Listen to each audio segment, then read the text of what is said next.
Gender resistance in media. Thank you for that warm welcome. We have what promises to be 3 very interesting papers on the intersectionality of caste and gender and media.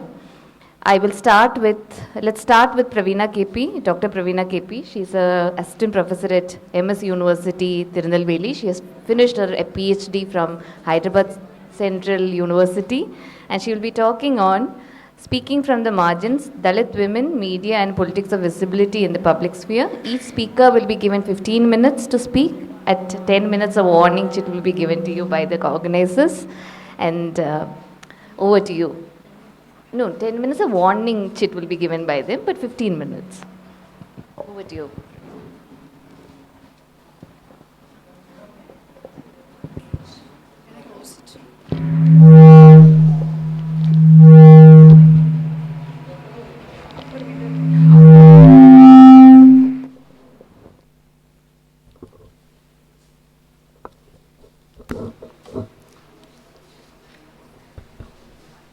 Okay.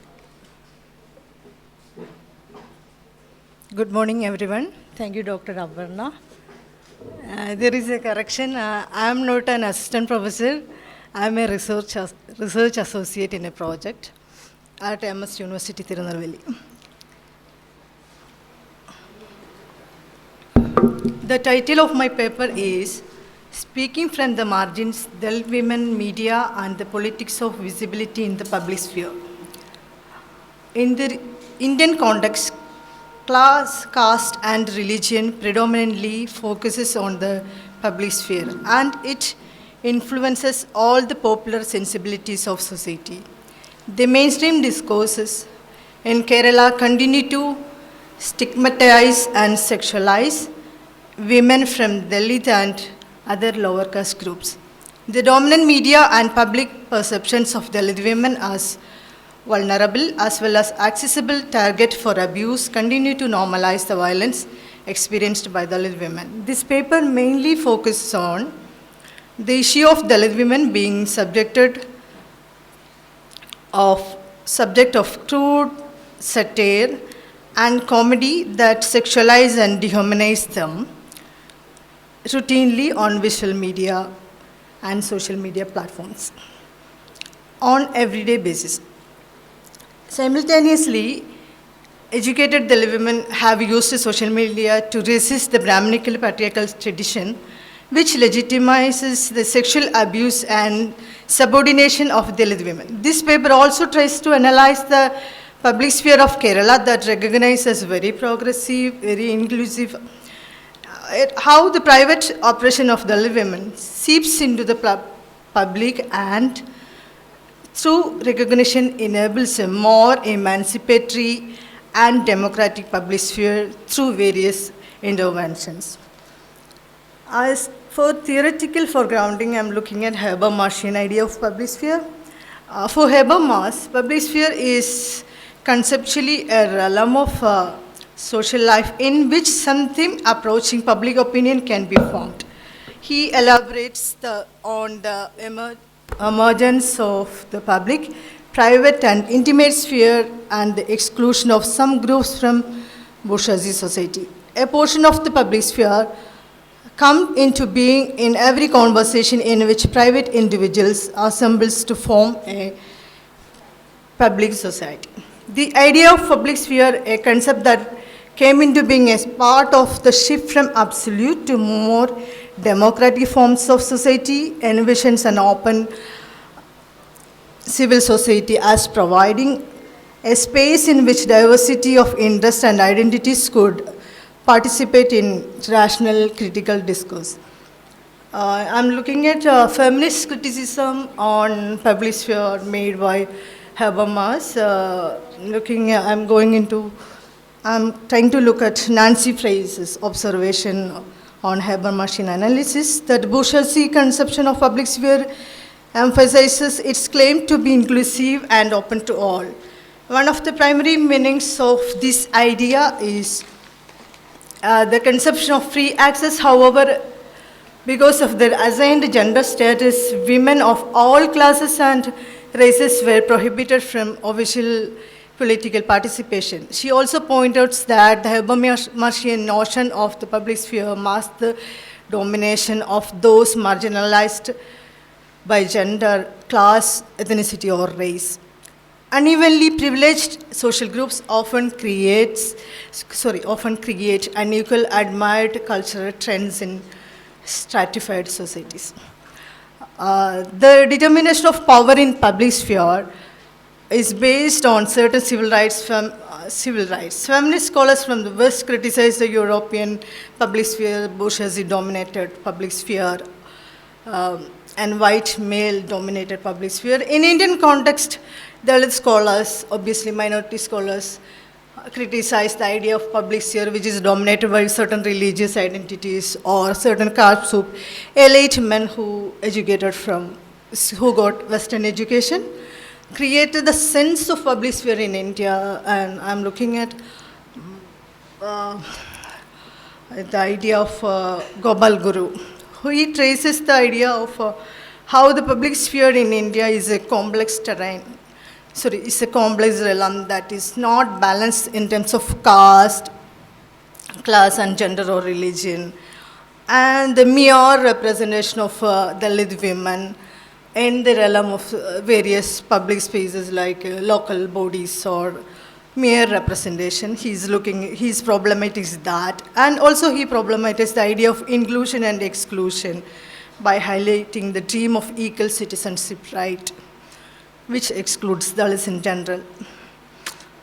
Also, I'm looking at, for certain aspects of Uma Chakravarti, looking at how the basic concepts of Brahminical social order, of caste order, how oppressed the caste and, Brahminical order works in terms of caste and gender hierarchies.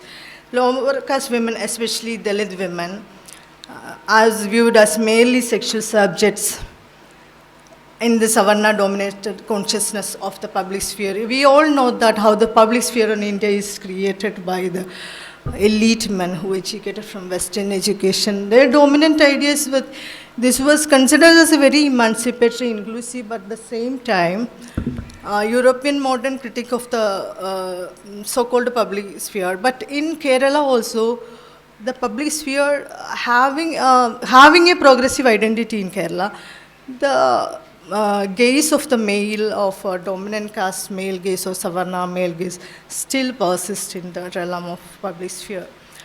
In the context of Kerala, the sexual agency of Dalit women was determined by the norms governing slave labor, determined by the dominant caste men in the pre-colonial and colonial times. Due to their non-agency concerning their sexuality, these women were considered accessible or sexually loose in the public imagination. The imagination continued further influence the public domain through popular narratives and literature. Good versus bad woman dichotomy became the core idea of popular fiction writing, theatre, literature, and cinema in the Malayalam public sphere in the early stages to the present media discourses influenced with that. The cultural text, these cultural texts portrayed Dalit and other lower caste women as sexually impure without pure kind of a moral control, sort of moral control. And coming to the major objectives of my paper, Dalit women in Malayalam entertainment media representation. The major aspect of this paper involves looking at the visual and social media representation of Dalit and other lower caste women. These women are characterized in Malayalam entertainment media as a sexualized object, more of a hypersexualized objects. These misinterpreted imageries evolved through cinema, television, comedy shows, and social media reels as well. Even the certain YouTube channels trying to taming the women, explaining certain incidents of violence, of crime, and within that underline certain kind of messages. They're trying to give us kind of a messages giving to the women how to be a good woman. Certain times, many of the incidents were brought from the subaltern backgrounds. Those crime stories I'm talking about, and entertainment media policing on women's bodies is a universal phenomenon. Malayalam entertainment media platforms that reproduces the Brahminical male gazes on women from lower castes and women in general. Comedy shows are broadcasted as prime-time programming on all popular Malayalam TV channels. Misogyny and supremacy of upper caste male are key factors of the stereotyping women in such visual media representations. In caste-based cultures like Kerala, entertainment consists solely hypersexualizing the bodies of women, making fun of their skin tone, body shaming them, and so on. However, the mainstream media programs, women with dark skin or women from specific communities are used as a symbol of sexual accessibility, even in the public spaces. Early 2010s, you can see that the emergence of comedy shows on Malayalam television networks, including, all the Malayalam television networks names. I don't want to pronounce it again. For non-Malayali audience, I'll tell Amrita TV, Asianet, and Malayalam, this Flowers TV, and so on. In the programs, village life would always featured as a dark-skinned woman, referred as Chechi, is by Malayalam, it's denoted as an elder sister in a broad sense, who would be presented to advanced men. Any male can approach these women and make sexual advance. These women were primarily produced to mock sexual morals and beauty standards. However, in these representations, any woman who represented as a Savarna social locations or Taravadu or caste elite household names means Taravadu, never became a sexually loose character, never portrayed as a sexually loose character. These perceptions of stereotypes, imageries about women in places with a distinct social structures such as Dalit colonies. Moreover, the Nambutiri Malayalam or hegemonics, Valluvanade slang language, was superior to the colloquial Malayalam she spoke in these comedy shows. You can see that Trivandrum slang or some kind of slang is considered as a very lower, while the Valluvanade slang is considered as a very top of this scenario. The particular site makes this comedy sarcastic and enjoyable. For instance, I'll tell you an example of a comedy show very popular in a channel called Malayalam Maraval Manorama. His name is Vedivachan Kovil Vilasini, a particular kind of woman character that represents subaltern social settings. Was very popular in that channel. She depicted the lower caste village woman with a lungi and half blouse attire, with a lean, dark body and talking to men with double meaning in the public. Any man can talk to her in public with a tone of sexualized tone as well. Her womanhood is mockable and less valid when it compared to Kulina woman, chaste woman, in such kind of a programs. Within that program, there will be a Kulina woman also, holds a family, having a standard life and all. In Malayalam, certainly place name. Vedivachan Kovil is a place belongs to that particular woman. In Malayalam, certainly place names belongs to men normally. Because a man is popular in particular kind of area, in literature or whatever it may be, he will add that place name into his given name. But normally for women in Malayalam, a woman is known in a place name, she will be sexually loose or might be a sex worker. Like many names you might be knowing that in popular narratives, women's names are added with place names. There will be different connotation for that. And moreover, the term Vedi refers to sexual act in colloquial Malayalam. Therefore, this woman's name can be read as a satirical imagination of the location of that social location of that particular woman. In Malayalam comedy shows, men used to play the roles of women from 1990s as well. Interestingly, the male actors of the male actors of These comedy shows are most of them from the lower caste community, especially including Dalit men. Dalit men are playing the role of, most of them are Dalit and lower caste men are playing the role of lower caste women in comedy shows. This particular characterization of women in comedy shows should be seen as a gaze of Malayali men towards women from lower class background, especially the spaces like fish market or public bathing ponds or rivers that portrayed a triggering Malayali men's erotic gaze. And I'm looking at certain ideas of Shailaja Paik, how she looks at these kind of representation in Tamasha, a traveling kind of theatre expression, mostly predominantly practiced by Dalits in Maharashtra region. Shailaja Paik notes that how women in Tamasha makes opposite representation for a good Hindu, respectable women imagery. Tamasha women are reduced to two bodies alone. Caste structure constructed binaries of respectable, non-constrained women by reducing Tamasha women into mere hypersexualized subject. Also, Charugupta also looking at how Dalit women, observing that presence of Dalit women aided the construction of binaries, the representation opposite, similar to Shailaja Paik, and the enhancement of upper caste women's social image. This upper caste system of knowledge and power creation of highest level ultimately led Dalit women to becoming the victims in almost all the narratives. And to concluding my presentation, I would like to argue that these representation having a kind of direct connection with relationship with the women's slavery experience in Kerala's context.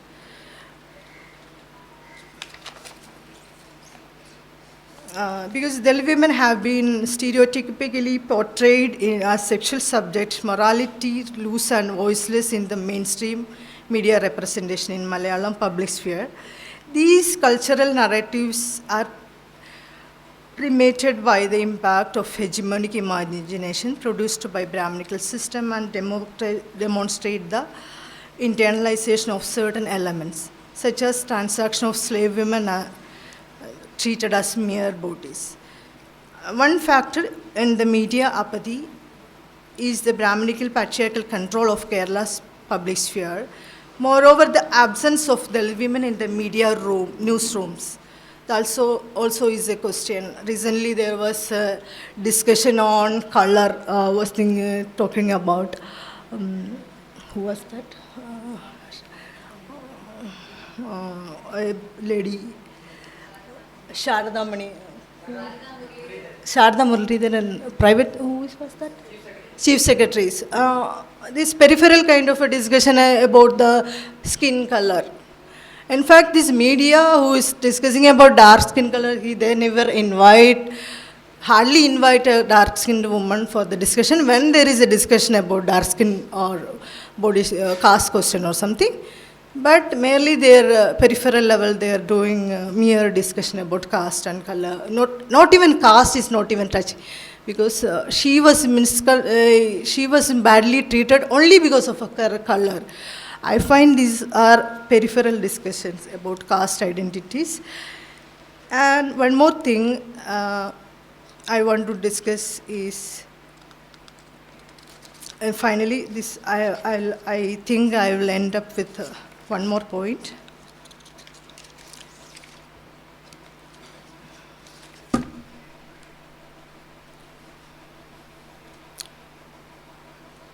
There are variety of other issues that deal with Dalit women's respectability in media.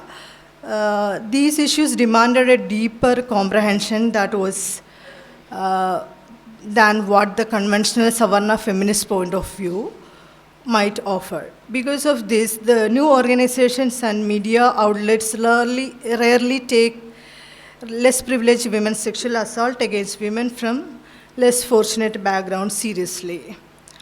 The media and the general population who view Dalit women as a vulnerable target for abuse have normalized the violence experienced by Dalit women. By using sexual agency as a satirical point in visual media and social media, these dominant consumption make an everyday assault of Dalit women through different medias. And additionally, educated Dalit women use social media to challenge such value system, which justifies sexual abuses as a Brahminical patriarchal tradition. I think I can discuss other points also I have added. Because of the time constraint, I'm stopping here. We can discuss other points while the discussion happens.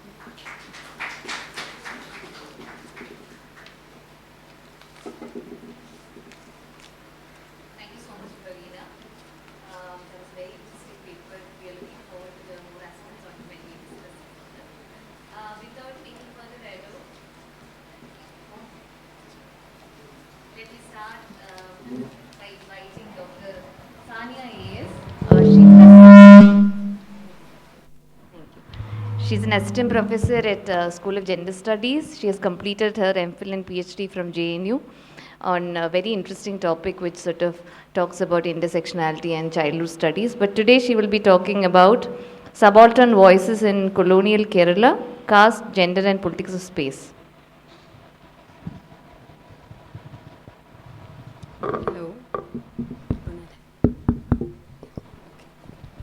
So firstly, I'd like to extend my gratitude to the organizers for accepting my paper and giving me this opportunity, and the chair for inviting me.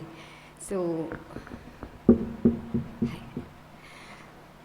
much has been discussed about land rights, legal concerns, labor concerns till now in this event. And my paper is a work in progress and a secondary analysis, basically, trying to find out how connections between caste, gender and space in a kind of historical manner, locating the caste experiences of the colonial Kerala, and particularly examining how caste and gender hierarchies during colonial times were materialized through bodily practices and spatial control. My paper is titled as Subaltern Voices in Colonial Kerala, Caste, Gender and the Politics of Space. Let me introduce myself. I am a scholar within the ambit of interdisciplinary studies, and I am no historian to claim any full truths. So let me have that disclaimer in the first place. And I'm presenting views from interdisciplinary studies as well. I'm drawing from gender studies. I'm also from social exclusion and inclusive policy background. So I'm drawing from all these disciplines in the first place. To begin, I conceptualize social spaces where local people interact and socialize on a day-to-day basis and can be said to be a kind of physical format of the so-called public sphere, as my previous speakers, Mr. Sanal sir and Praveena rightly pointed out. And this lets people socialize and shape and reinforce the so-called public consciousness. These social spaces, I believe, can serve as domains of hegemony and dominance, as well as of autonomy and resistance. So based on this conceptualization of socio-spatial relations and the processes of creating and sustaining hierarchies through them, the present paper tries to revisit Kerala colonial history to understand the linkages of caste, gender, and spatiality during the colonial period.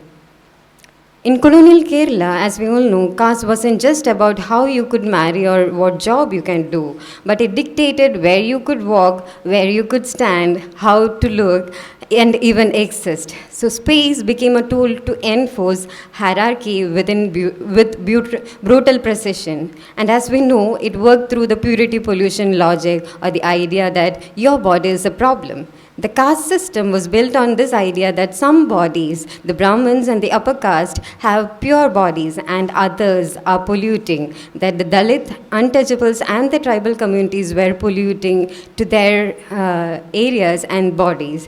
And this was just in the belief it was enforced through physical distancing and movement rules like unseeability, untouchability and unapproachability, which I'm not going to deal with in detail, as you all might know. But These rules weren't just about the religion and caste, but they ensured social, political, economic, and spatial control of the social groups. And if you couldn't use wells, depended upon the upper caste for water, if you couldn't walk on roads or you couldn't trade freely, and I go beyond this to understand how these were also about gendered spatial practices. For this, a proper socio-cultural and psychological and linguistic aspect of gender is being dealt with as a performance in this paper. That gender identities were and still are enacted through repetitive regulated practices tied to caste norms. For example, the clothing, mobility, and labor. As Butler famously argued, that gender isn't something we are, but something we do through repeated actions like how we dress, walk, or speak. So, applying this to caste, we see that caste was performed daily. A Dalit bending low, which is named as Ochanam in Malayalam, was called in Malayalam, covering their mouth or staying 42 or 84, up to 84 feet away according to their caste position, wasn't just following the socio-spatial rules. They were forced out to act their lowered status in public like actors in a brutal play. Upper caste people performed their purity by avoiding shadows, bathing after pollution, or refusing to eat or engage with others. Here, I also acknowledge that caste is still performed in certain ways in everyday lens. So while looking into the caste and gender dynamics, I have another disclaimer here that even though I'm locating gender concerns in relation to caste, due to the limited literature that is available on the queer communities, I'm only focusing on primarily the women whom I understand and I acknowledge that they are heterogeneous categories of social groups here in my paper. So in this, I believe that it is embodied caste markers define the gender norms in the caste-ridden society of the colonial times. First, the Kallamala, or the stone neck chains. The lowered caste women, as we all know, were directed to wear brass bangles and red stone bead necklaces, popularly known as Kallamala, and denied the right to wear any expensive ornaments, even if they could buy them. Later in 1915, Kallamala Samaram, or the stone necklace protest, led by Iyengali at various parts of the erstwhile Travancore, demanded the right to choose wear or not to wear ornaments known as Kallamala, and discarding these ornaments were used for caste identification. Next, the clothing. The lowered caste women had to pay for breast tax, which was enforced as a caste hierarchy through bodily control. For those of you who miss the context, the Chanar movement of 1813, extending to a date of 1859, was the breast cloth agitation at the Chanar in Kerala, and that was a struggle for dignity by the lowered caste women in Kerala, particularly the Nadar converts, who faced backlash for covering their upper bodies, a right denied to them as a caste marker. Traditionally, bare-chestedness was common, partly due to poverty, but enforced restrictions and the mulakkaram, or the breast tax, reinforced caste oppression. Upper caste violently resisted these women's defiance of spatial and dress norms, despite repeated government orders permitting them to wear upper garments. The movement highlighted how clothing symbolized caste hierarchy and resistance. After decades of struggle, the British finally banned the breast tax in 1859. It was a symbolic win, as it affirmed for the first time Dalit women's rights to dress as they pleased, which was recognized, and their bodies were no longer quote-unquote public property. There were other regulatory practices as well. As I mentioned earlier, the ochanam, or the bowing, and the mouth covering, these were all performed subservience to the Savarnas. Brahminical norms dictated how lowered caste bodies could occupy space. For example, the unsavability of the Nayadis during the morning and the daytime. And another aspect that was of interest to me was the women's labor. They were the subaltern agrestic slaves, but they were hyper visible on the one hand and yet socially invisible in the dominant narratives. Another instance to note is that of the Achipudava strike of 1858, led by Aratupura Velayatha Panikar, as you all know. It resulted from the humiliation suffered by an affluent Irava woman from Kayangulam who had publicly worn Achipudava, or the traditional ethnic wear of Nair women in Travancore. Wearing high caste attires meant crossing caste prohibitions, and this was met with shame and violence by the high caste. It was also mandated that they must follow the Jati Maryada, or the codes of conduct based on one's caste behavior, and the performative egalitarianisms, which are the repetitive acts of outwardly expressing or displaying egalitarian values and beliefs and behaviors through without any genuine commitment or action to achieve the actual equality. The Munkuti Samaram of 1860 in the Pathanamthitta district was in reaction to the humiliation suffered by an Irava woman just because she wore a nose stud. And so I propose that caste purity, like gender, was constructed performance upheld by violence and was a tool of control in the hands of upper strata of colonial Kerala. Caste and gender oppression co-constituted the subaltern intersectional experiences, and that Dalit women are doubly binded, that in the economic angle they were the landless laborers, and secondly there was gendered violence. Upper caste men could control the Dalit population and the Dalit women, the labor class women, and the agrestic slaves and their bodies through breast tax and sexual violence. Even progressive caste movements, I believe, often ignored women's voices. We also see that there is a kind of elite women's complicity. Nambudiri, or the upper caste women within colonial Kerala, were kept in confinement as Andarjanams, but their privilege partly relied on Dalit women's exploitation. And this explains why figures like Dakshayani Velayudan, the first Dalit woman in the Indian Constituent Assembly and the first graduate from the community of the country, were so revolutionary that they broke both caste and gender cages. This also shows that caste wasn't natural. It was kept alive by the people repeating its rituals. And when oppressed people or the groups changed the script, the system got agitated. So the point is, caste oppression hit women harder because their bodies were policed twice, by caste and by patriarchy. We see a bit of Foucault's biopolitics when we understand how they control the caste bodies through norms like breast tax and socio-spatial distancing rules, and through analyzing how surveillance was maintained through caste order. That is, lowered caste announcing their presence with loud sounds while passing the upper caste neighborhoods. And we also understand how they created docile bodies by reinforcing lowered caste compliance through punishment. For example, the Ochanam, as mentioned before.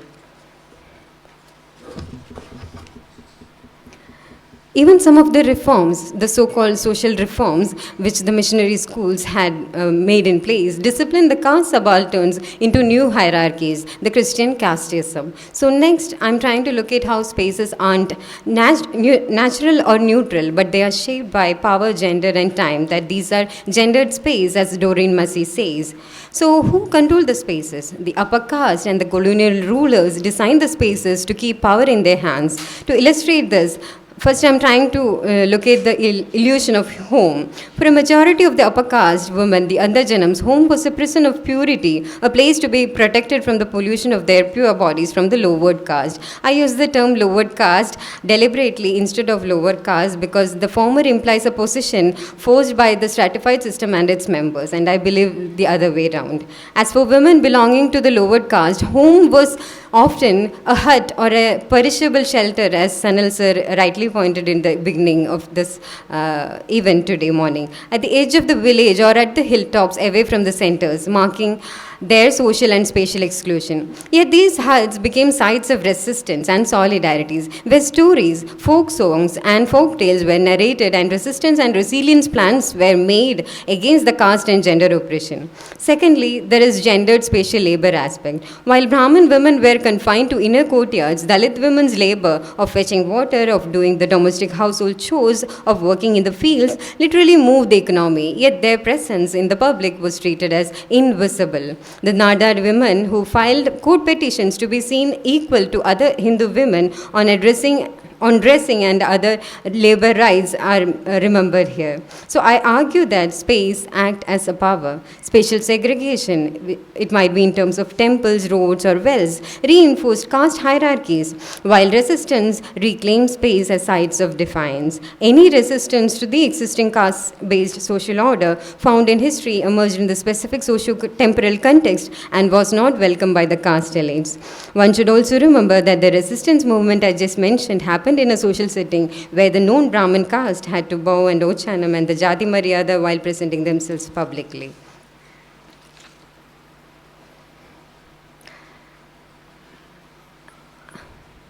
I'm just reiterating that the social reformers were reforming or redefining or altering the access to the social spaces and as one of their primary motives, along with the creation of new spaces. Okay, thank you. So caste was spatialized, that there were distancing rules for particular castes which materialize social hierarchy. The caste system doesn't just divide the people, but it divides the people, the spaces themselves. And the distancing rules varied for varied caste, and the pollution rocks and the segregated public spaces weren't just customs, they were special apartheid system in Kerala.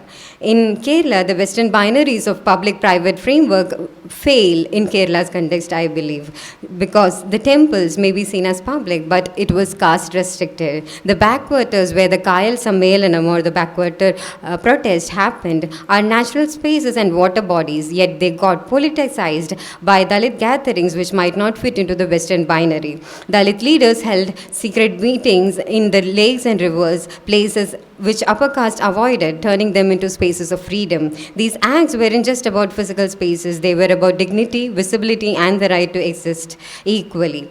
As public spaces like town squares were caste controlled, Dalits couldn't gather without violence. So the spatial spaces, I believe, as markets and roads, were seen as both sides of oppression and resistance.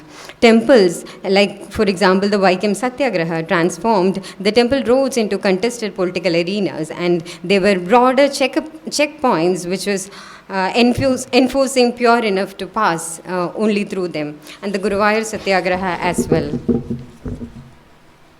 So we see that the control of spaces also led to the regulation of bodies and embodied lived experiences. In line with this, the social reformers of the period stressed on reforming these social spaces as one of the primary motives to redefine. In Ayangali, a Pulya leader, did the unthinkable. He rode a bullock cart, a luxury only the upper caste used, down a banned road in caste Hindus, as we all know. So he was dressed in an upper caste style clothing. "Stop me if you can," he shouted, and it was a direct challenge to the upper caste and that the Dalits should shrink away. But why it mattered spatially? Because the cart was more than a transport. It was kind of mobile, spatial protest in my view, and by claiming space meant for allies, Ayangali forced the society to see Dalits as equals. And by 1900s, as we all know, Travancore officially opened some roads to Dalits, a small crack in the castle wall.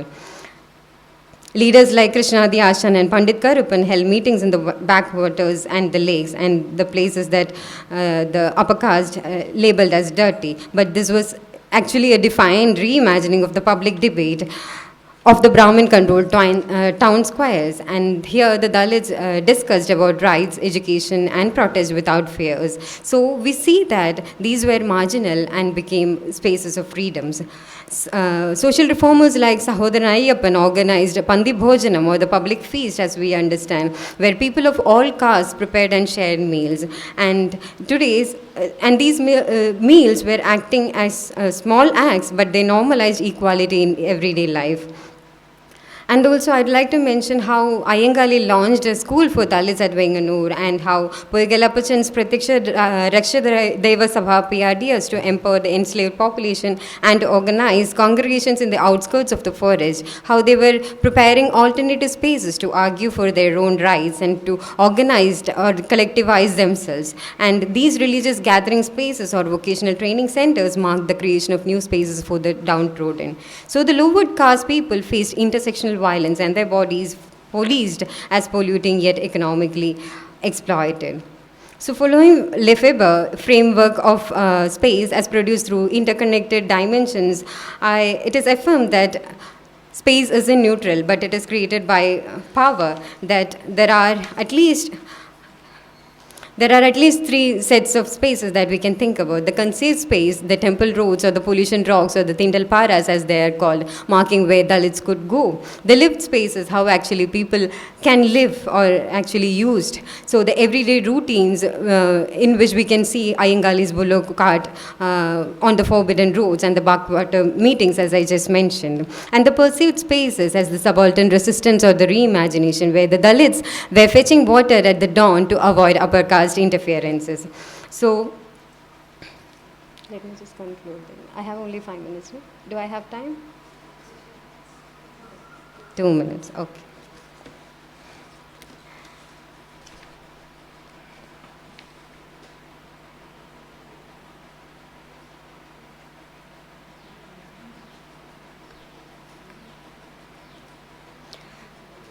So power, it's not hidden, it's hidden in everyday spaces like schools, like public space, public streets, and that teaches us to how to behave. And applying this to Kerala, the socio-spatial distancing rule wasn't just a rule, it was constantly reminding the Dalits that they were being watched. So there is a kind of colonial caste surveillance. Upper caste didn't need police, the threat of violence kept the Dalits in line. Temples placed at village centers, Dalit homes pushed to the edges. This wasn't accidental, it made caste feel normal, even as sacred as mentioned before one of the earlier speakers, Mr.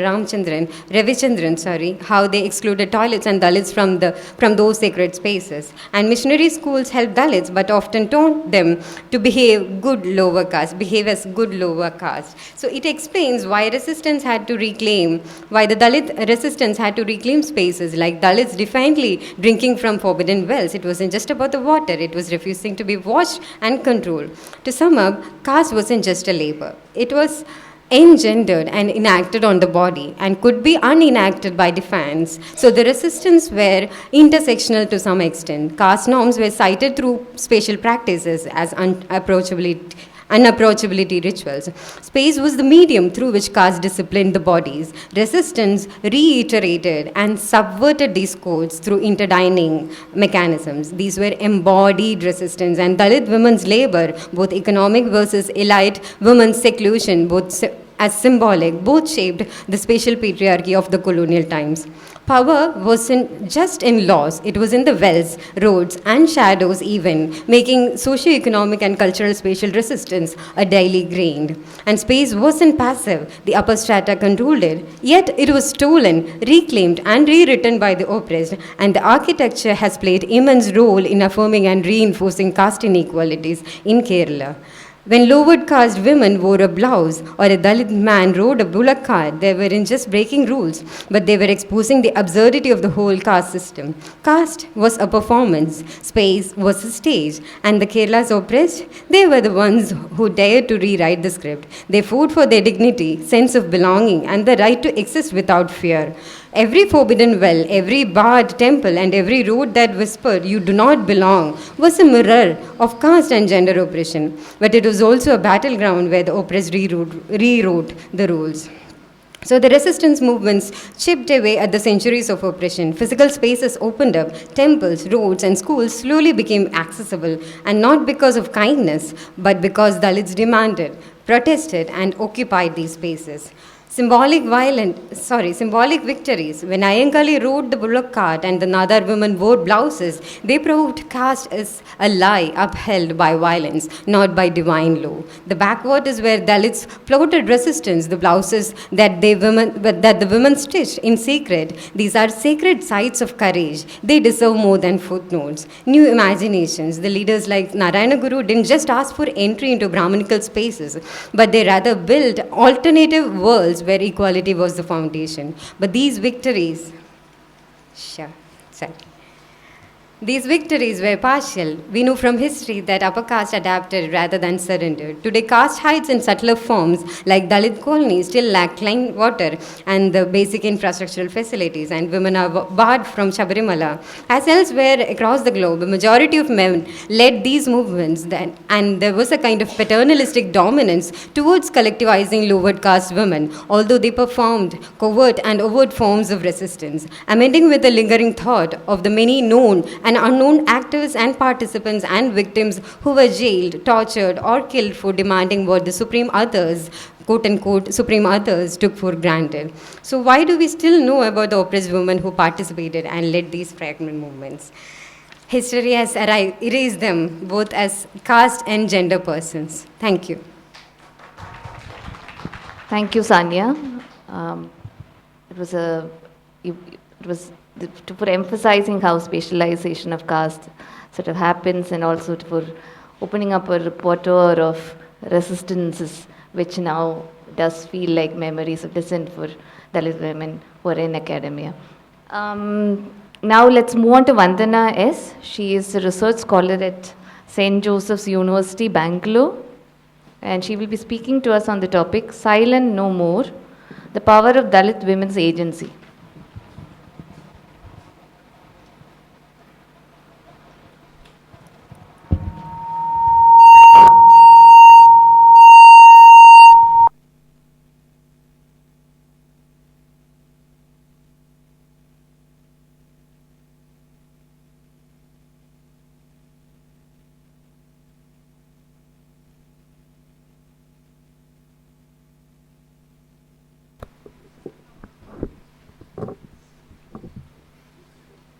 A very good afternoon to one and all present here.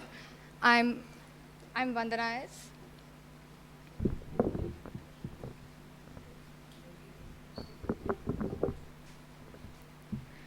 A very good afternoon to one and all present here. I'm Vandana A.S. from St. Joseph University of Batch History, Political Science and Sociology.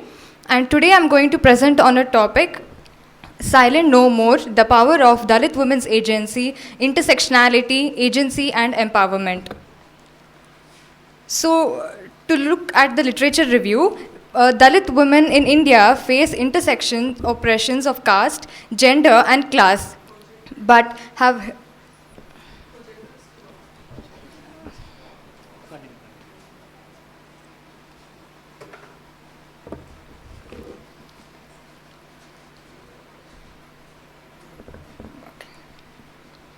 the literature review, Dalit women in India face intersections, oppressions of caste, gender and class, but have historically resisted discrimination and asserted their agency. Dalit feminism, distinct from mainstream feminism and Dalit active politics, highlights their unique struggles. The methodology used here is qualitative research. The main reason why I chose this topic is to bring to light the problems faced by Dalit women, because despite we have constitution, still we are facing the problems. Dalit women are still facing the problems.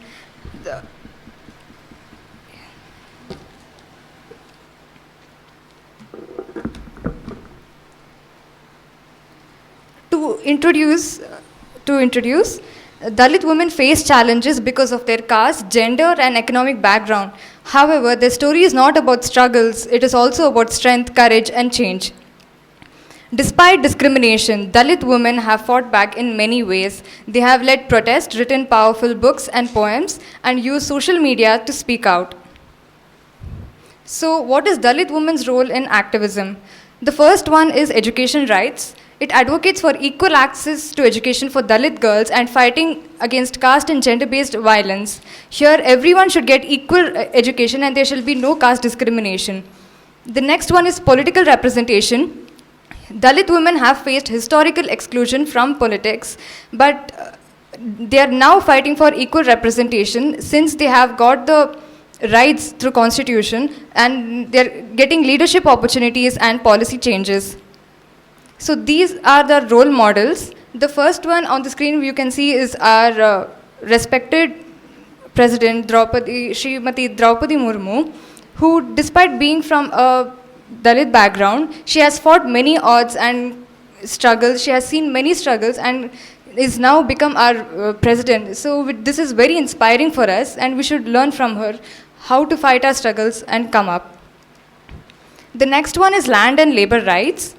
Dalit women struggle for economic justice. As in Dalit women in most of the rural areas, they have to depend on men or male members of their family for their for earning.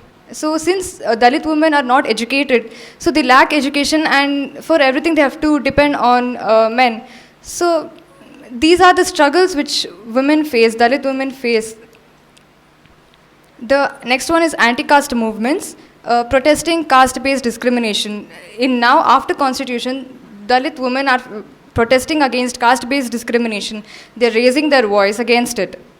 The next one is digital advocacy, how Dalit women are making the best use of digital advocacy platforms to fight against caste and gender-based discrimination, to amplify their voices and advocate for their rights.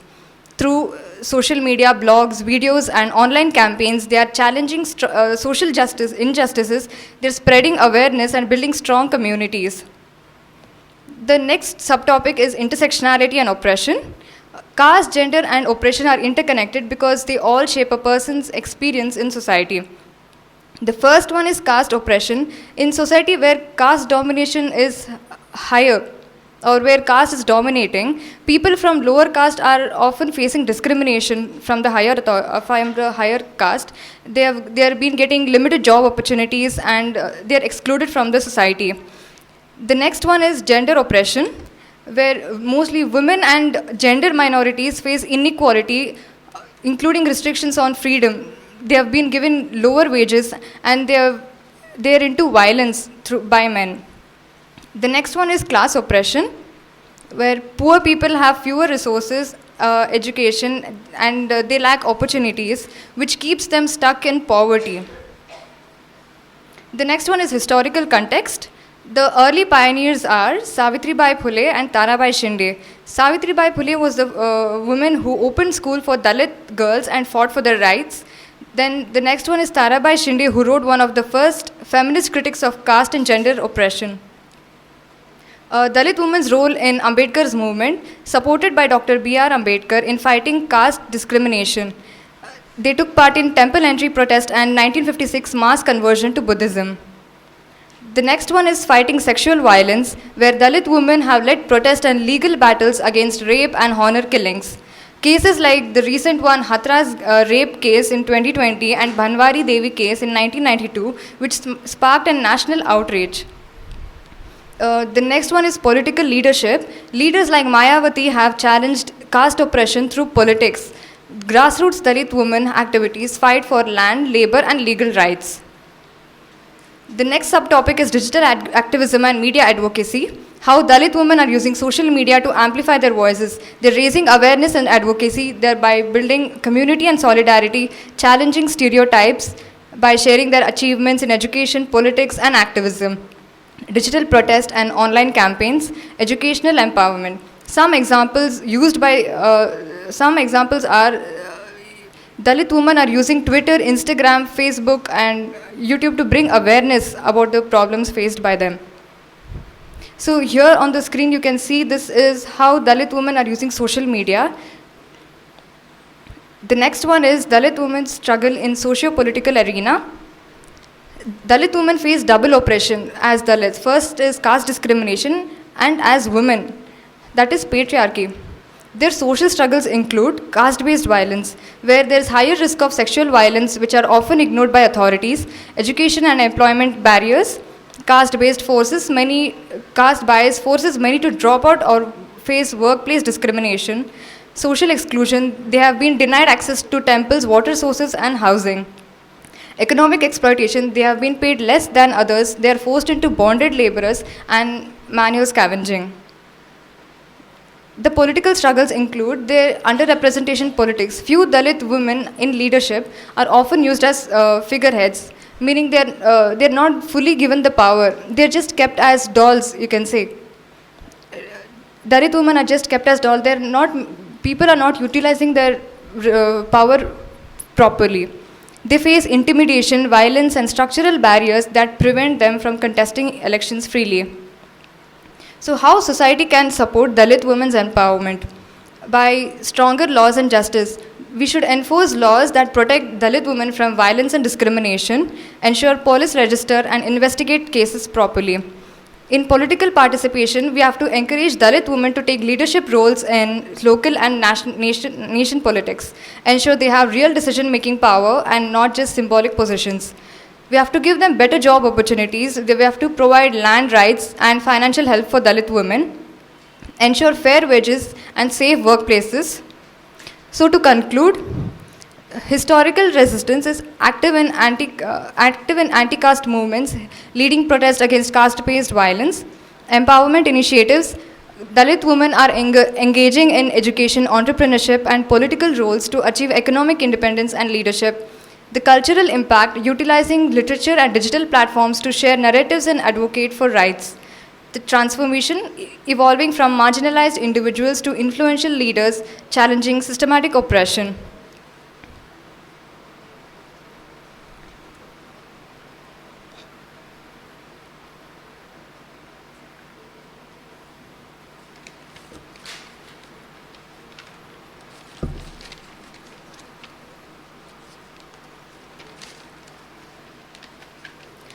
So, what suggestions I give is we should bring changes from our own without blaming any government, and it should start from each one of us to make it successful. What changes we can bring is policy reform and strong implementation of it, advocate for stricter implementation of existing laws like SC/ST, education and awareness like providing scholarships, free education, and skill development for Dalit girls.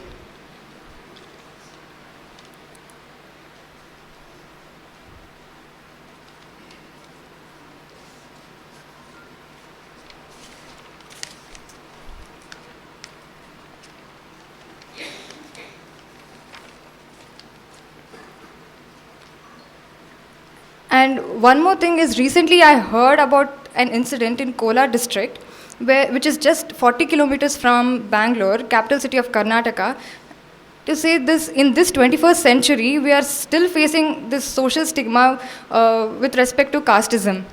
Casteism, a group of upper caste people who dominate the village have constructed big temples, and opposite to that, they have constructed a very small temple for Dalits. So that Dalit would enter the temples which is meant for lower caste. So I mean to say, like where are we leading to in the, and it is very disturbing. This case is really very disturbing to the younger generation.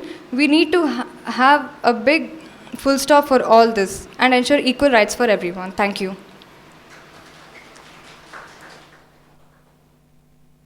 Thank you, Vandana.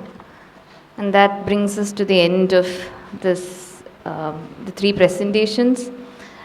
Very interesting papers, especially starting with Praveena K P.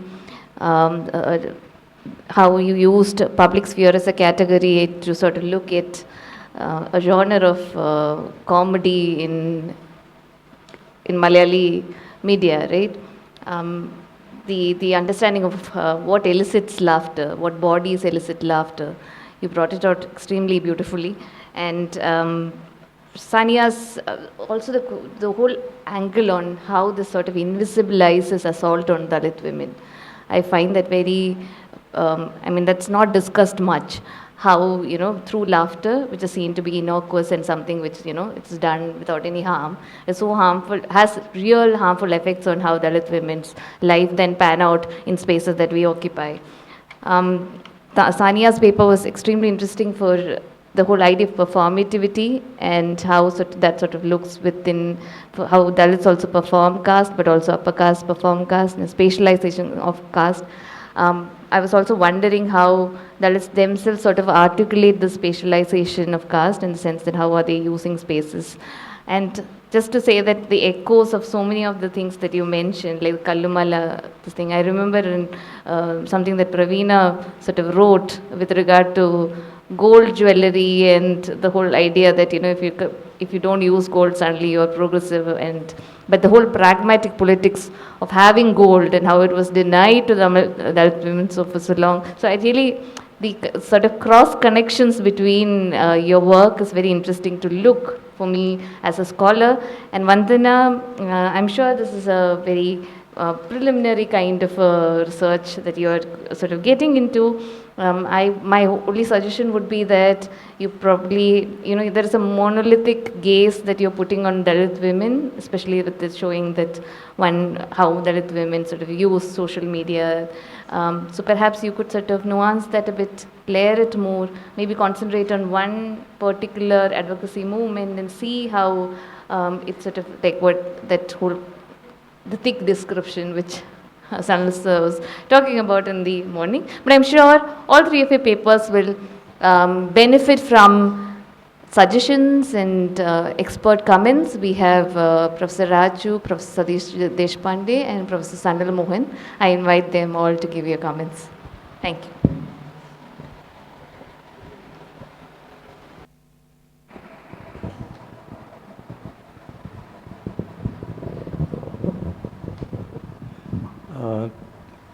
Thank you to all the presenters of this panel. I have just a few small suggestions. For Praveena's paper, I'm sure this is something you have thought of, but nevertheless, I'm wondering if you could make more use of the well-known ambiguity of sexual agency, where the apparent portrayal of the sexual agency and to some extent sexual autonomy of the lower caste women is also experienced as a threat by men. Whereas the sexuality of the upper caste woman is, so to speak, held in reserve for the upper caste man, the sexuality of the lower caste woman is, at least partly, appears to be in her control. And that is deeply threatening to a patriarchal system. Also, apart from the well-known histories of oppression and so on. So I'm wondering whether there is any space in your account for also talking about this ambiguity and looking at this. I thought Sanya's paper was little too neat, right? You need to make it a little more messy because that's how things usually are. So, and the very promising theme of space, as you know, there's been a lot of work on space, and you yourself referred to Ravi's work earlier. So the occupation of space and the creation of new spaces, like social media today, is, you can look at it in a certain spatial sense as well, and whether that yields. I know this is a very general sort of comment I'm making, but that was just the impression that I had. Academics tend to be very suspicious of neatness, So that's why I'm saying this. For Vandana, I would suggest you think a little more about what you yourself have been saying. You start, one of your initial images is President Murmu. And later on, you're talking about tokenism and so on. So being of the female sex is not always equivalent to being of the female gender.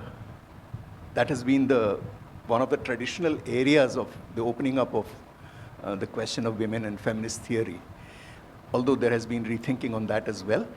So it may be too simplistic to, the two parts of your narrative.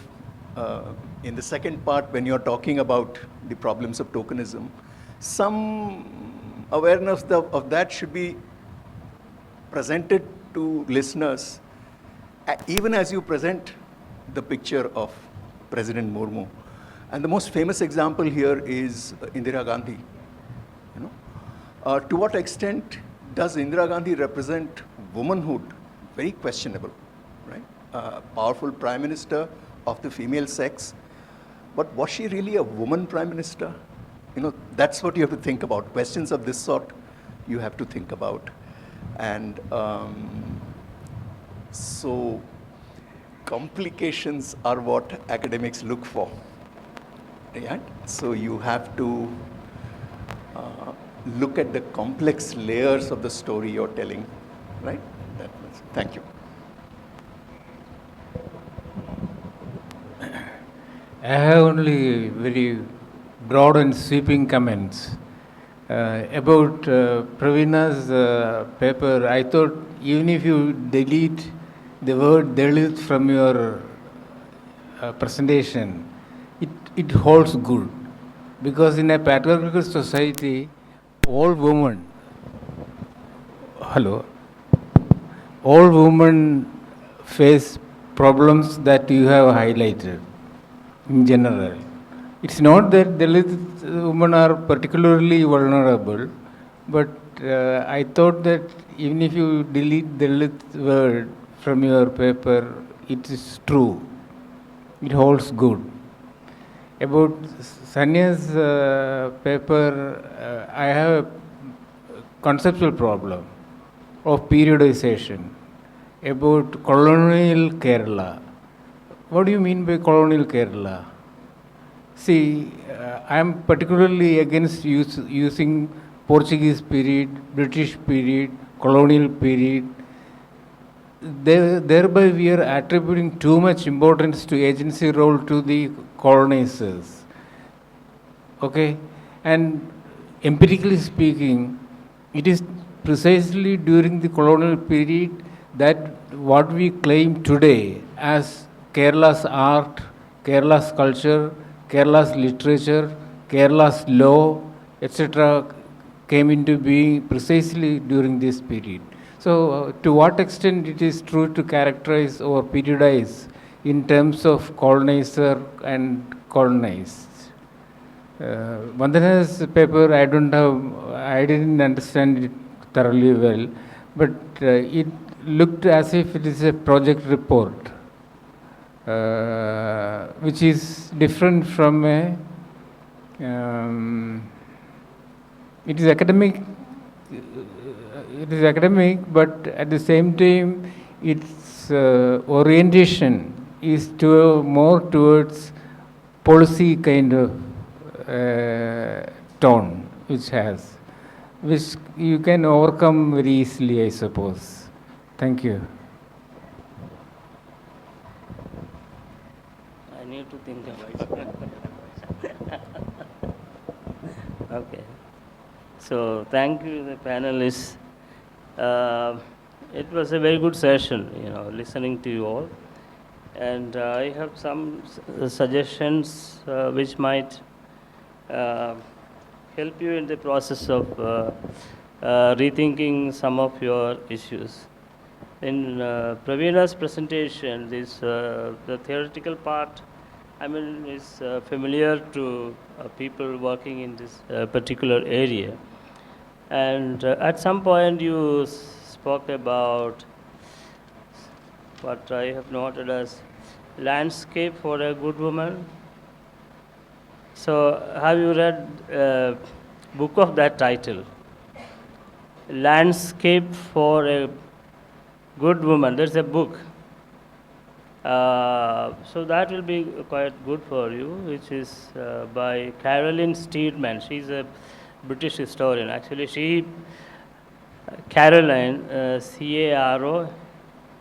Carolyn, Caroline Steedman, Stwdman. She wrote this interesting book, which is in fact the kind of biography of her mother, the working class woman, how she fought all these odds to come up to educate her daughter, and then eventually she becomes a Cambridge historian, this person who wrote this book. But she actually works out her mother's history and the stuff of her family across generations.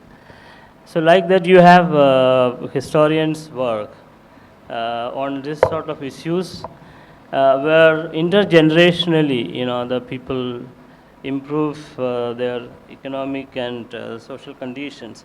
So that came to me incidentally because you just you had this particular phrases in your presentation. So I suggest you read some of those books so that you get to know more about the agency of women in different realms of economic and social activities. Now, you have also referred to other, basically you were talking about this media representation, if I got you correctly, about language, how these Dalit women are, portrayed in this comedies, shows, and so on. And I think comedy shows are comedy just because these are a caste slur. if you really look at all the nonsense that you see, I'm not against people laughing or enjoying. I'm for that. But, the stuff of it is that if a dark guy comes and says some stuff, that makes the people go to any extent. That sort of things are happening.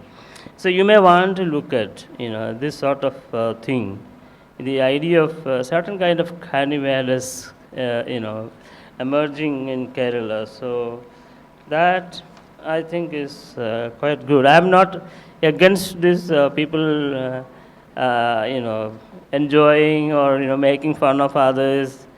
And in fact, we have a young historian who wrote a chapter on this sort of things in her PhD thesis, which was submitted to University of Hyderabad.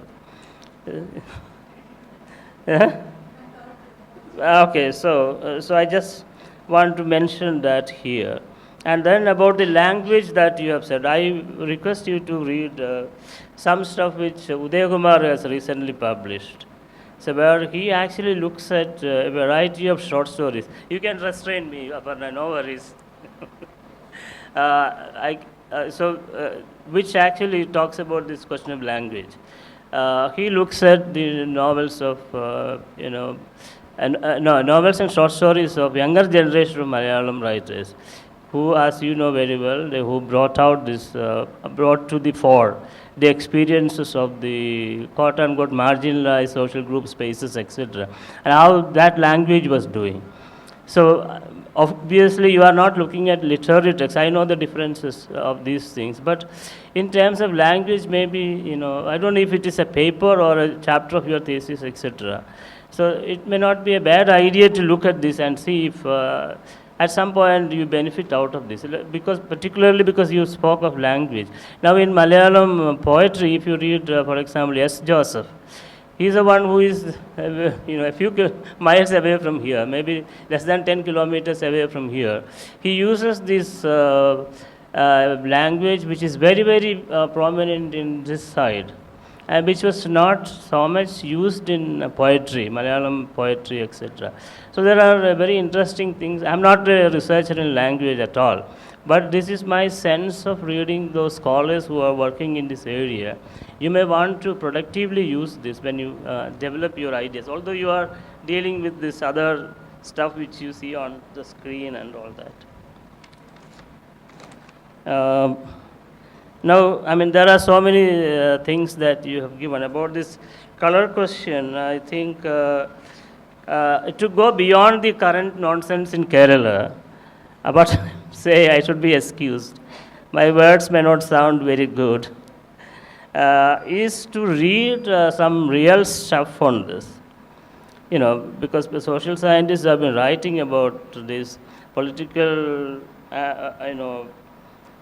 political and social thinkers. Let us put it in a mild way, from Fanon down to Ashley M. Bembes. There are so many people who talked about what is it being,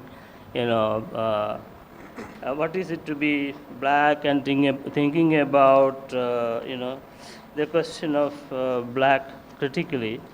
It doesn't stop with black skin, white mask. You go on to develop, people have developed this whole idea. So I just want to draw your attention to this so that you get a really good idea of this. You don't want to be unsettled by an oppressed chief secretary talking her stuff out. So I agree with what she said, but the point is to see why, for instance, I am not very sure whether that person is from an oppressed caste community. Now the dark skin which the oppressed caste person has is very different from an occasional dark or 45 to 50% dark skin of the upper caste. See, you really need to think about it, and that is obviously another stuff for another research paper. So I just leave it. We can have a conversation on this. Yes, Sanya, so thank you for your paper. I think you had your hands are full of all this stuff, And I suggest you go a little bit slow so that you really go into the nuances of it, the real questions, the way the because you said you are not a historian at some point. Very good. But I invite you to think about these questions historically, largely because many of these things were really, the product of certain kind of historical development. As you rightly pointed about the space and things like that, how there was this restriction, what really made it possible. Because that will help you to really ask good questions about, you talked about the schools and all that. I don't know if you are in any case familiar with the work of Divya, Kannan and others. You may know it. But then there are limits, because as you go to the school system, even as you find that people being subjectified or whatever in a particular way, but that is the primary step. And people go beyond that. They do not stop with this, but they move beyond that. Now, the early 20th century historical sources dealing with this, let's say from the mid-19th to early 20th century, really give you fascinating kind of, the histories of transformation. And those are very important. And they do really redefine the whole question of, the space. And like the historian stories, my stories are so big, so I stop here. And quickly toward the third presenter, Vandana. So I think one problem, when, I guess this is a beginning of your work. Is it part of your PhD or it's a paper?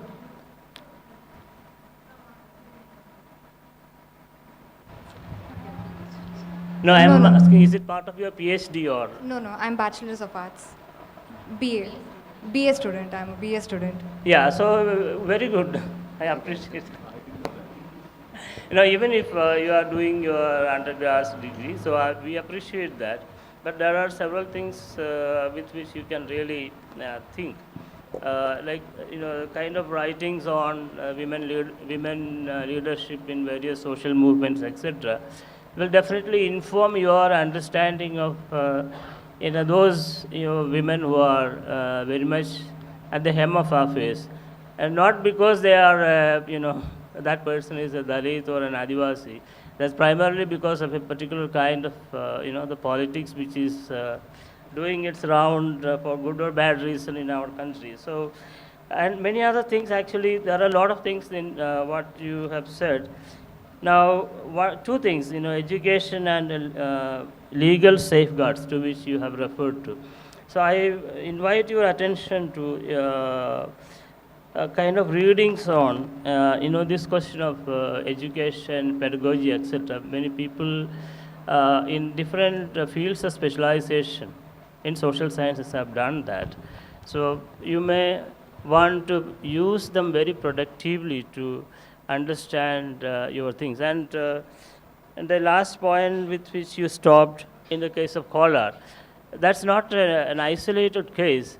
And if you go to, say for example, Punjab, you see among the Sikhs you have the Deras of the Dalit Sikhs and the bigger congregations and Gurudwaras of the Jat Sikhs, and that's a very global phenomenon as well. It goes even beyond the borders of India, the conflicts, violence, shooting, and we have across all religions. I mean, that's a very different area of research, as you have just mentioned. So I just request you to really, focus on these sort of issues and how hierarchies and other things are reproduced through education, and how legal framework in itself may not be of much help. You have been talking about mobilizing people, etc., as a kind of alternative to what is happening. So I suggest you to read thoroughly on these areas. There are a lot of books of that kind, so which will definitely help you by the time you finish your BA to come out as a very good, promising scholar. I wish you all the best. Thank you very much. Thank you to the experts for that excellent set of comments and suggestions. I have been informed that we have time till 1 o'clock for discussions, which is ample amount of time. So I open the question round to the audience, and you can ask your questions, and then each of them will get some time to respond to it, including perhaps certain questions which the experts had.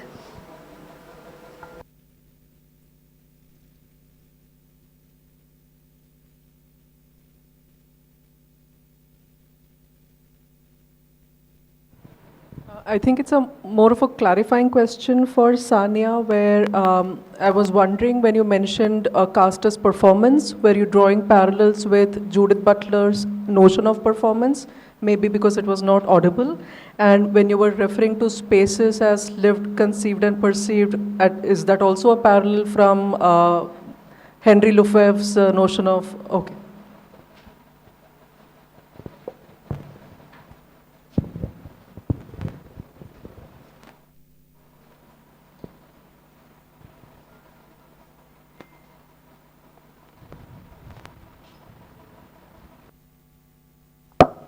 Maybe Sanya can, do you have a question?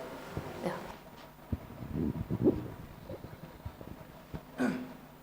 So this is not a question, but I just want to say, for three of you, commonly, we were speaking about, two of you especially, were speaking about the public spaces, right? So actually what I would suggest is, this is my suggestion, see actually atrocities are going on. You talk about Hatra, and again there'll be other atrocities, discriminations. We only have datas. Datas are increasing, and we are just reflecting on the datas. If the data keep on increasing year by year, then our theoretical framework somewhere there is some wrong. So I mean that we have to spend our energy on the theoretical framework. For an example, the public spaces. When we speak about public and private, there are two notions of public and private. One is the public, which the constitution, what the egalitarian society thinks about public. But at the same time, in caste, there is no public. The concept of public is not there at all in caste system. For an example, the temple, what you say. In temple, it is not a public space according to the caste. You are not supposed to go, but you are the same caste. See, when you sit on the caste and you claim you want to come out of the caste, and then you want to break that chain, being in caste, it's not possible. That's what Ambedkar said, that in Hinduism you can't reform, you have to leave Hinduism and come out. That is a different context. But what I mean is the concept of public is never there in India. You move forward, for an example, in Tamil Nadu, buses would be written, this is your bus, keep it clean. In Delhi University, this is your campus, you keep it clean. So why their concept, even Narendra Modi Swachh Bharat said, this is your garbage, you should keep it clean. So it is, the concept of public is never there. The concept of always says is private. It talks about oneself. So therefore what I mean is, we have to move forward from that spatial notion. And actually I was talking to Sanal sir also that, see, caste is a simple thing I'll just say and complete. See, Al Jazeera asked me a question long back. They were just 20 minutes video. So they said, speak about caste in 1 minute. That is what struck me to think, in 1 minute, how do I explain? Nobody can explain caste in 1 minute. So I mean, we have issues. And then there is no concept of love, so subclassification, then no concept of love is there. So we have to, theoretically, we have to approach if we need to do something. And then, for example, in Karnataka, when you were speaking about something was happening, you know, in Karnataka, with prasadam, two swamis had issues. So therefore, they mixed poison in the prasadam, gave it to Dalits. Some 20 Dalits died. And still the temple is there. Dalits are still going to the temple. So I do not understand. So I mean, there is philosophically, there is something wrong what we are following now. So in that context, the public spaces, private spaces, we have to philosophically address, not with the whatever the texts are there. We have to move forward. We have to go to the primary text and see how did we address caste, where is the mistake, why is this violence happening, what is the demarcation is happening there.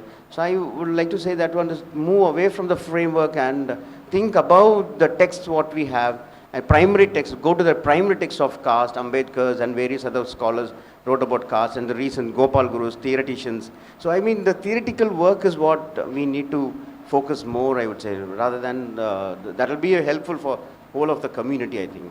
So, thank you. This is to Vandana. Vandana, you are trying to articulate Dalit Women's Agency. But I feel there is a conceptual problem in your articulation, if I am right.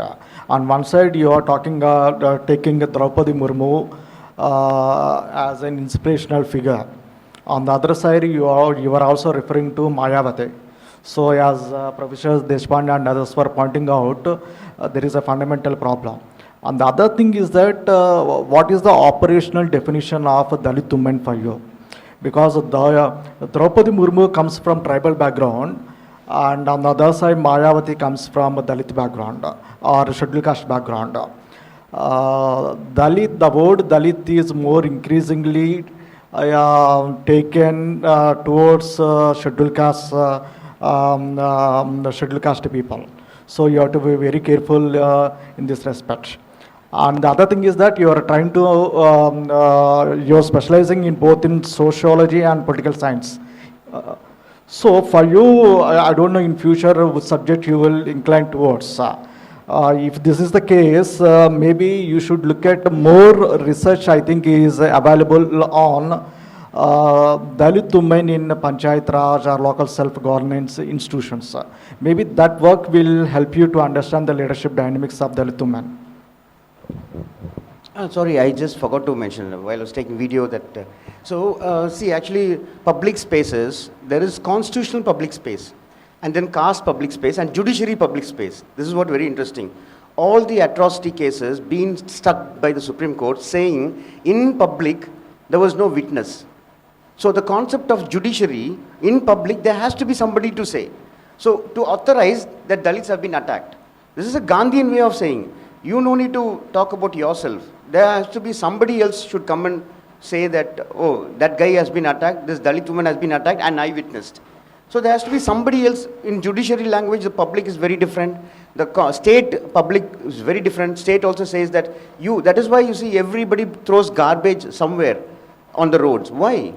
They know it is my space, there's somebody which is there to come and pick it up. So that concept of public is really serious topic which we hardly Indian sociologists, social scientists have paid attention to, public and the private space. So for Dalits, everything is a private space, okay? For caste Hindus, everything is public, including Dalits' houses. They'll come ransack into Dalit villages, they burn into it, and they'll say, we never burned. So that is public space. So therefore, that concept of public and private is a very, very serious topic even for myself also. So that's what I want to say. But judiciary, public space, you have to visit it. I think we can take we have had a substantial amount of comments and questions. Maybe the speakers can respond now.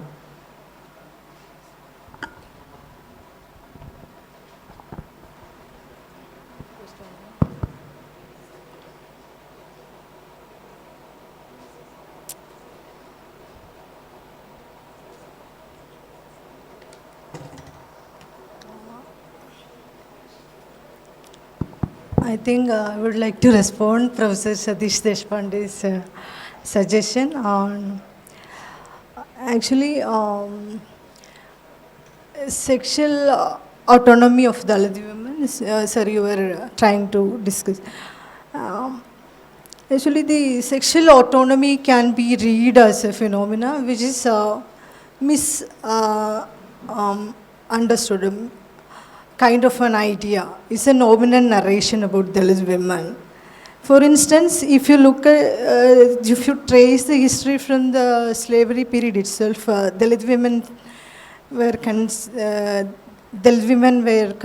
considered as a commodity, not even an identity or an individual. She was not considered as an individual identity. For being a commodity, having no agency on her body or sexuality, later being considered as even continued as a commodity status. For instance, in Kerala experience, I am not comparing Kerala Dalit women experience into the women experience from other states of India, because Dalit women in Kerala having peculiar specific kind of experience of caste slavery. Therefore, later in the early 20th century, when you look at various struggles of, as Sanya was pointing out, struggles for attaining human status, done by, in 19th century by the Nadar women, Channar women, upper cloth movement, but the Dalit women's governing body was not happening in that period itself. Later in the early 20th century, Dalit women actually were using a kind of a ornament, not only it's as a sign of, that stone ornaments were a sign of their slavery. They were using it as a sign of slavery. When you look at that kind of a movement, later these kind of a movement happened almost every places of Travancore regions, or wearing blouse, various kinds of movement. Through these movements and these kind of operations, Dalit women attain certain kind of human status, kind of identity. When you look at the case of Nair women comparing to Dalit women, Nair women bodies were access to Brahmin men because the elder son of Nambudiri Brahmins were not, youngest sons were not, could not marry from their own caste. So the younger sons were having relations, illicit relationship with the Nair women. But later they, organized as a movement, as NSS or things like that. Their controlling over their sexuality and body became, they were in the control of the particular caste community. Now NSS as an umbrella organization. Similarly, in Dalit groups, having their own subcaste movements, a sort of a Hinduization, Sanskritization happening among those groups if you closely observe them. And this kind of happening, this bindi wearing, me, I'm also wearing a bindi, not, and the forehead wearing kind of things. Every kind of Sanskritization happening. The policing over the women's sexuality also happening within the community. This is a dominant narration of women, Dalit women having an autonomy on their body because their visibility in the public sphere is considered as their availability. It is not like that in the present context, at least for the development of last 50 years. That is what my, that's all.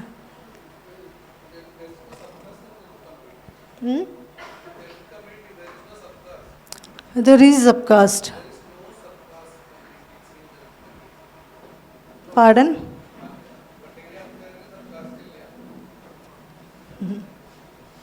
What do you mean? I didn't get you.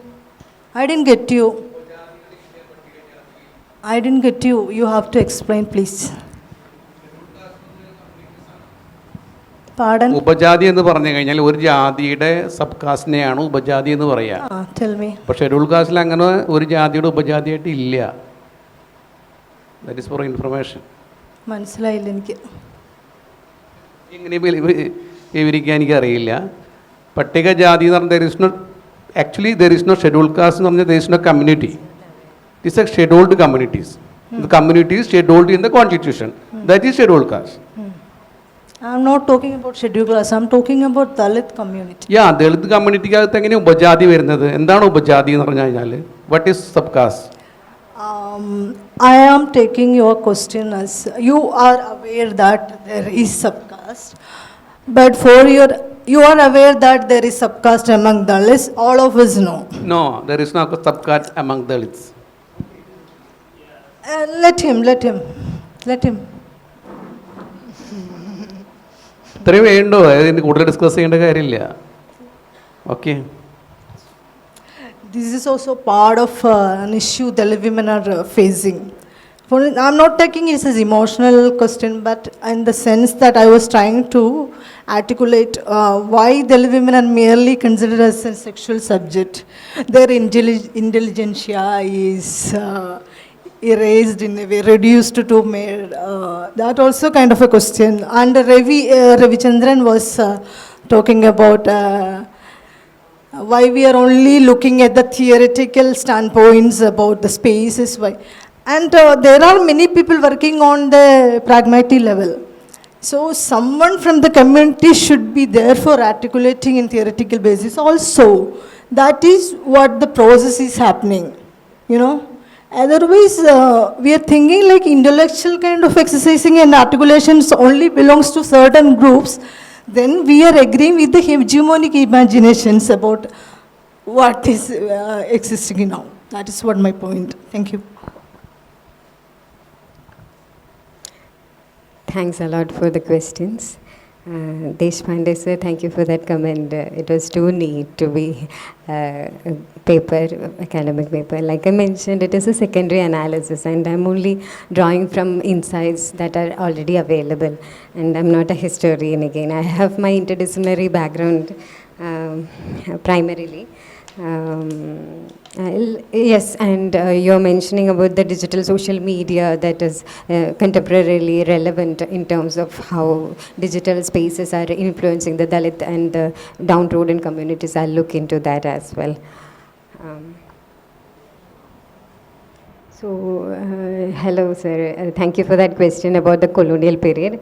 What I meant is that the pre-independent era, the late 19th and the early 20th century, which marked a lot of social reformation or the Renaissance as it is being labeled as, it did not actually affect or influence the Dalit or the downtrodden communities in the same fashion as it happened to the other populations of the state. So my concern is that, and I believe that the colonizer had also their role to play in reinforcing the same, the kind of caste oppression or the kind of gender oppression that was there in that society as well. So I deliberately use the word colonial period, and I intend to mean the late 19th and the early 20th century by that phrase.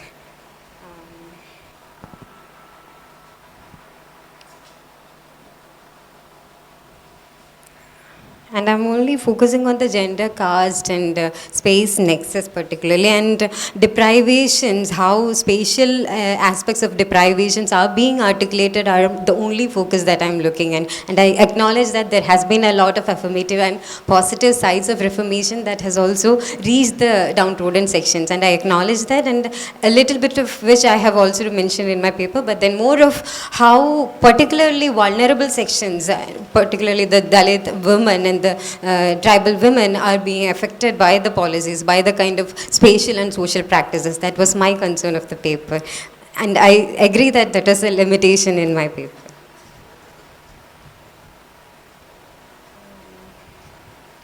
So you had a question, was it in relation to Butler? So I already mentioned. Yeah. So I drew parallels with Butler and also Lefebvre and Doreen Massey, actually, how she conceptualizes gender and spaces. So I drew all of these things. Hi, Ravichandran. So thank you for that question on the lack of theoretical frameworks which can actually apply, which we can actually apply to understand the Dalit or the downtrodden operations and all. So I myself have a problem with public-private dichotomy with relation to anything, division of spaces and division of labor and all. And I agree that, and I also mentioned in my paper that gender is only, that I would propose to go beyond the same by talking about the temples, by talking about the backwaters and the newly altered spaces. All those actually contributed to the going beyond process, and I only intended to like I mentioned earlier, I only intended to look at how this nexus between caste, gender and spatiality is actually playing out in the case of the Dalit people.